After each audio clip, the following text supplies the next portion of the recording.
Tell me if I'm wrong in this one in the comments below. I guarantee what I'm about to explain is going to jive with your comment below, okay? When's the last time you've been to a ham club? When's the last time you've been to your ham club or another one? And if you didn't go back and you don't go every week, why? Put it in the comments. I guarantee it's going to match what I'm saying. Ham clubs are very, very important in this hobby to keep it fresh, to keep it inviting. How do you get new people in your club? You got to do things different. You got to be creative. It's all about, think of that person that you want to attract to the hobby. In their head, what's in it for me? That's what they're thinking. Why would somebody, just like a net we talked about in the last video, why would you just want a number on a checklist, right? Wouldn't you want participation and interaction? Well, at a ham club, the same thing could be disastrous in your area. I'm going to give you some examples here and expand on this video a little bit. So in my area, W4OT Ham Club in Vero Beach, Indian River County is amazing. It's amazing. I've known these guys for better part of like 20 years. When I first got my license in 2003, when I first got my license, the VEs there that were examining me were all club members, and some of them are still around today and they're cool. But when I first, as a new ham, I asked myself, how do I get in and see what's going on in the area? How do I know who's around here, and do people offer help because I'm new at this? So they offered, hey, you know, come by and check out the ham club. Now this was 20-something years ago, and when I first went there, I didn't know anybody. I was kind of, you know, nervous, and man, it was nothing really exciting. It was lackluster. It was all hear ye, yay or nay on voting and stuff. And let me tell you, over those 20 years, this has grown into an empire in Vero Beach, okay? We have things like Kit Night, like on Friday nights in the season, where, you know, one of the hams will offer the room at their house, and all the hams will go over, and you could bring a burned out amplifier, or a schematic, or work on a project. There's a project going already that people can tinker on. And man, I learned a lot from some of those guys, because I would go there and, I mean, Freddie would open up a schematic on something. He doesn't even know what I gave him. And all right, here's your beat frequency oscillator. This goes to here. Boom, 1, 2, 3, and told me exactly what was wrong with that piece of equipment. But that was the purpose of Kit Night, was to get people together from the club instead of doing the same hear ye, voting on this and that, right? Okay, so we also have Saturday QRP events where we would go out on Miracle Mile at the Fingers, we call it, and we'd go out and everybody, man, somebody would bring a radio, a few radios and antennas, and I, when Gigaparts and Yaesu and ICOM would send me radios to check out, including the Expert Electronics, that big $7,000 radio, Gigaparts was nice enough to let me bring that sometimes to the Saturday QRP event, and I would bring it to the table and show them, hey guys, here's the FTDX 101. Thing just came out. I had it in my hands, and everybody got to play with it, right? That brought everybody some fun, something new every day, every time they did that.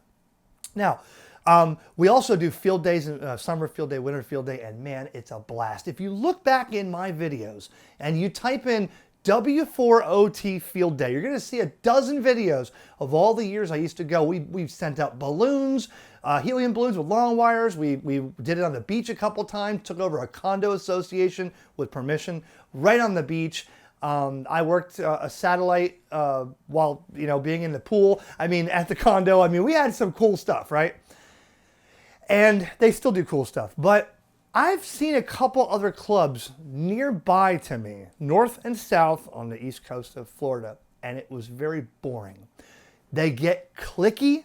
They get guys that really want to make it a competition on field day with their club, and they're not, you don't feel comfortable saying, hey man, let me try that in radio out. I've never seen one of those before. Our club is really, really welcoming. If I go up there with somebody new and say, hey, they want to be in the ham radio, they want to check it out, and they can operate under the club call, they'll be like, hey, come here, we'll check it, we'll show you, we'll set you up. I mean, think about this.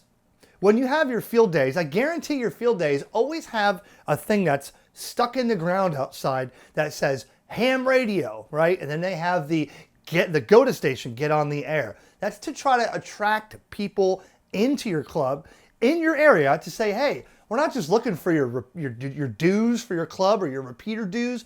We're looking to have other people to engage with us and make this fresh. And hopefully they spread the word to somebody else and they tell somebody else and it snowballs from there.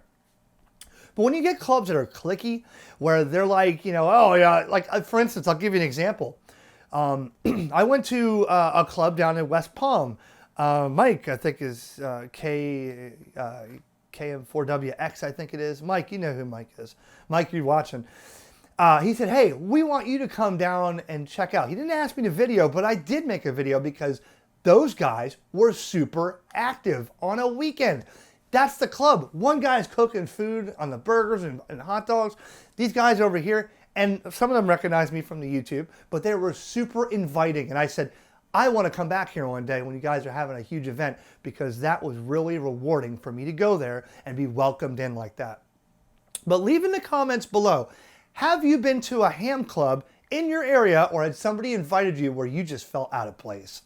That's kind of shitty. I mean, that does happen. And that's what gets people to stay home and do things like field day at home and, special event stations at home, because they don't want to be a part of that weird group that's just in it for themselves for points, because they think this is a competition for an award.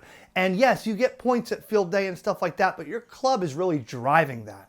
And some of them would be quick to ask you for donations, to bring people, and to come help set up antennas if you're going to use that radio free, right? But then they don't want to really do anything else with you, okay? So this is not all clubs, and if you hate for what I'm saying because I'm totally wrong, put it in the comments. I've been reading almost 1,600 comments in the last 4 days. I keep hitting like, and keep reading them. So we have to do something different, okay? Here's another thing we used to do. Well, we still do. We have the special event stations for W4OT. We go to the Navy SEAL Museum in Fort Pierce or Hutchinson Island and activate there. We do the Pelican Island special event station, one of my favorites. 115th anniversary designated by Teddy Roosevelt for the Pelican Island National Wildlife Refuge. Teddy Roosevelt was right there at Pelican Island many years ago and designated that a National Wildlife Refuge. And we activate there. Now, you don't have to do that. I'm not saying this is required. But if you get a couple guys that are like that, that want to do that, they can spread the word. I mean, think about this. The one thing that aggravates me the most is I'm dying to get a hold of WPBF 25 News, West Palm, South Florida, because they don't know a damn thing what happens with ham radio in this area. And they're always pushing that stupid app on their phone.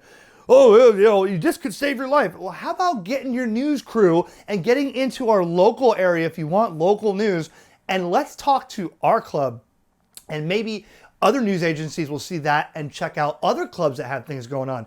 Because do you not know, WPBF, that our club is partnered with the Red Cross and Indian River County Emergency Response. We have trailers to set up for emergency situations in the event of an emergency, where we can support using radio for hurricanes and stuff like that. Nope, nobody cares to come by and check us out. Eric Flowers, the sheriff, is cool though. He's totally into it.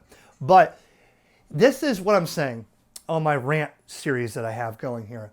If a good club doesn't exist in your area, needs to be one, because people automatically ask, I got this brand new Baofeng, I got my tech license, I want to meet some people around here. And that first impression is a big deal. It makes a big deal if they show up. It's like, huh, what are we in high school again? This is crap.